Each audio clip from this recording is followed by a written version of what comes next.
Hello children, today we are with the comprehension. First let's have a quick glance at the points to remember in order to make an effective comprehension. Write the answer in the tense in which the question is asked. So follow the tense of the question. Do not write the sentence as it is from the passage. Write the answer to the question. No need of extra information. Then don't start any answer with because is a conjunction. It should be written in the middle of the sentence.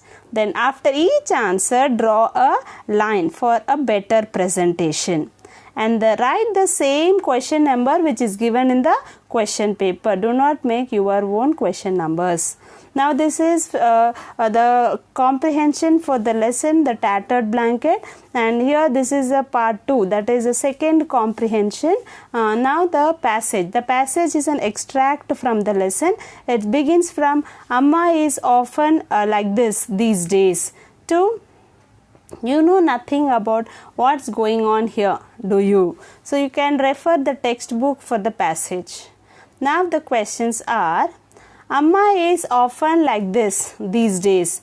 This in the sentence conveys that. Firstly, you need to eliminate two wrong ones. So here, firstly, let us look at the options. Her memory is sharp. Her memory is lost. She is not recognizing anybody. She is acting. So here the incorrect ones are her memory is sharp and she is acting.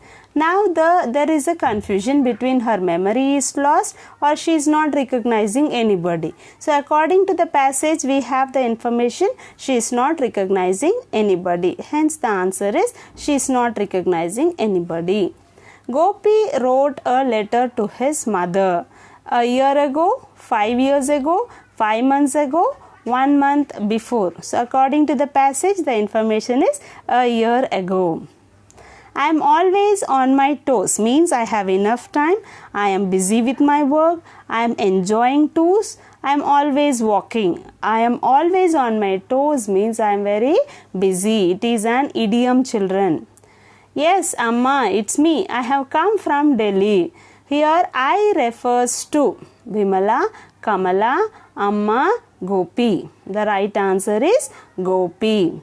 The relation between Nambiar and Vimala is father and daughter, brother and sister, father-in-law and daughter-in-law, son and mother. The right answer is father and daughter. Now answer the following questions. Where did Gopi live? Why did he live there? Look children, did is there in the question. Hence the answer also should be in past tense. Did implies past tense. Where did Gopi live? Gopi lived in Delhi. Why did he live there?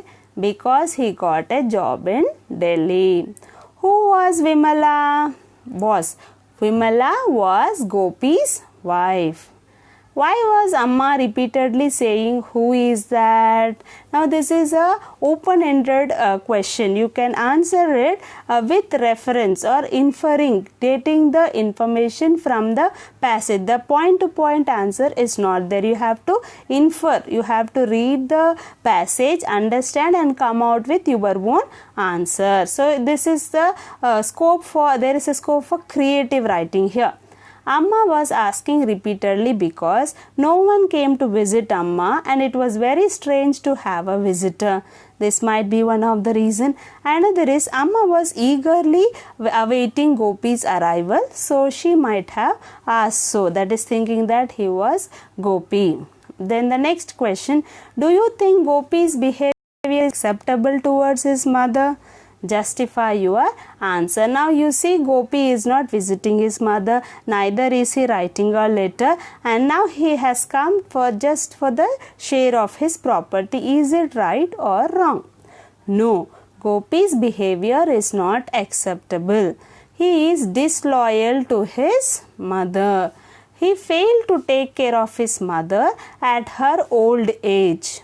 Being a government officer and not getting even a proper blanket for his mother is a matter of shame. So this is a long answer. You can cut it short. You can write only 2 sentences or 3 sentences or 4 sentences.